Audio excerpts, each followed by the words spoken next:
Hey everyone, Dan here. Wanted to share with you a situation I have or a problem I have. I've recently moved into this little cabin, 100-year-old cabin in the mountains of Colorado. And I've got these four outbuildings, three outbuildings actually, in one addition that's unfinished. And I'm trying to figure out what to do about a studio. And currently I'm painting this little itty bitty room and it's making me nuts. So I've decided I really need to pull the trigger and go forward setting up a studio. Now, eventually, my plan is to deal with all of these buildings over time, but I can't decide which one would make the best studio. I've got an old garage, a little cottage, kind of a workshop building, and a unfinished addition that's actually attached to this 100-year-old cabin we moved into. And I'm hoping I can get some suggestions and feedback and ideas from you that would maybe help me figure out what to do because I really am at a loss here. I really have a disorder of some sort. Anyway, so I want to just show you some pictures here. Oh, and there's some of our neighbors coming by for a visit. It's kind of fun. They're very friendly. The first thing I've got is this unfinished addition that the previous owners had started but never finished. But it's got some great windows. This is about 300 plus square feet, 325 square feet, so it's nice and big. And we've got this is a north facing window, and we got a couple real big east facing windows. And that's still the east facing windows. And over here are some south facing windows right there. The downside, of course, is nothing's been done, right? There's no drywall put in and no insulation. You see, I did buy insulation, but there it sits. I haven't done anything with it yet. And this is actually where it attaches to the cabin. So, in from a studio perspective, that can be bad because it can act as a distraction, being that close to the rest of the house. And that's where some of these outbuildings might be better. But on the other hand, this would be the least amount of work I'd have to do. Well, the second least to get it up and going for a pretty nice studio. But I just wanted to see what you guys thought and maybe what you could do. The ceiling's only 8 feet tall, which is kind of a drag, but still not that bad.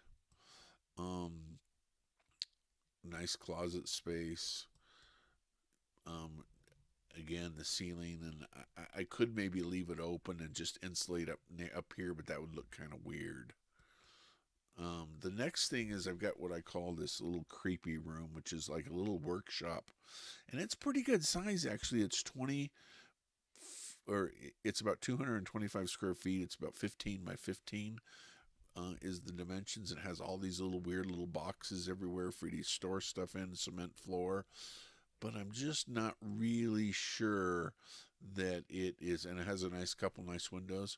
I'm just not really sure it is for me because is a little bit creepy, and there's been squirrels nesting in it, but that's not that big a deal. I can clean it up, but it just for some reason just feels a little creepy to me. So I'm thinking maybe what this would make, if you come back here and see the big picture, would be a great frame workshop or frame room where I could build frames for my paintings in here.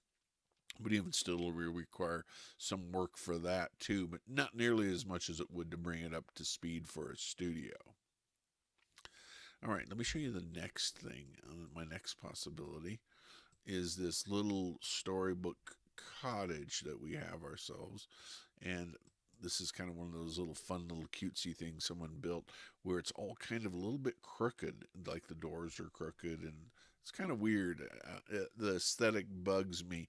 I love it from the outside, but when you get inside, some of the crooked things kind of bug me, like this door's crooked. So I need to straighten that out. But this is about 250 square feet, so it's pretty small. Um, Not really that small for a studio, but it is kind of small.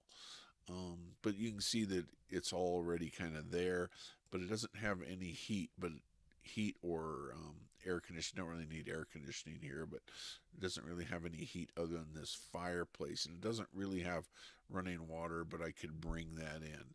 So this seems like on the surface it'd be pretty easy to do. It doesn't have any insulation, so I wouldn't have to get in and insulate it if I wanted to be able to use it during the winter. And but you can see it's kind of this cutesy little place, but I want to make a nice studio out of it. And there's the other entrance. There's kind of an area for a little kitchen there, but make a good area for storage and for prepping stuff in the for the studio. This up top here, I punched that hole in there because I was curious to see if there was any insulation in there, and I wanted to see if I could open it up to have more of a vaulted ceiling. And I think I could do that, and that would be kind of cool and kind of arty. In fact, I have a picture in here. Let's see if I have it here. This is what I think it could look like after a little bit of work remodeling it, and that would make a pretty nice studio. This room actually even seems smaller than what it is, but I could put all my props and things over there and put an easel there over here, and have like a be near the fire. So I think it'd be kind of a fun space for a studio. But like I say, it's just a wee bit on the small side. Then there's this weird thing where this bed's tucked back in here. I was thinking I could open that up and put like a little sitting room in there, and maybe even have models. Um, use it for thing to pose models on or something.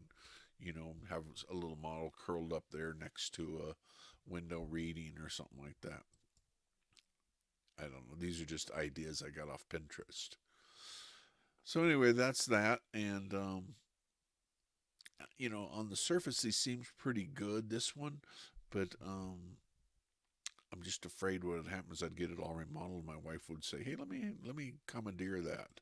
And also, I'm afraid of that with the at addition because that's actually part of the cottage. I think that maybe eventually I would lose that anyway. And which brings us to the last one, which is this old garage, and it's actually pretty good. It's got a tin roof and it's all rusty and it looks kind of ugly from the outside, but yeah, that's kind of adds to the character. And then so it's about 500 square feet. This guy, and again, it only has 8-foot ceilings, and none of it's insulated. And but I could almost this one. I don't know if I have a good picture of the ceiling or not here. Let me look here. Yeah. See, I could almost just leave it open and just insulate up top here, and then you'd have the feeling of having a higher ceiling, and maybe even put in some skylights. Might be nice too. Now the thing about this is it's over 500 square feet, so the thing about that is I could invite other artists and have like a Thursday night paint group. I've used to do that all the time in my other studios, and that is a lot of fun. But we're kind of out in the boonies, so I don't know if anybody would show. So, so anyway, so that's it. But I don't have electricity here. I don't have running water, so I'd have to run all that, and that would make it more expensive. But anyway, it's just kind of fun. Oh, this is kind of fun. I wanted to show this. The picture didn't come out great, but this whole thing is built with 2x4s, and it's built back when 2x4s were 2x4s. I don't know if you've ever, those of you who are in the know of this, but when you go to the like lumberyard, you buy a 2x4. It's actually 1.5 inches by 3.5 inches, but these are actually 2 by 4 inches, and they haven't made those for I don't know how long that size. Certainly from I think before I was a kid. That's a lot of years ago. So anyway, that's that. This is the the old garage I could use as well.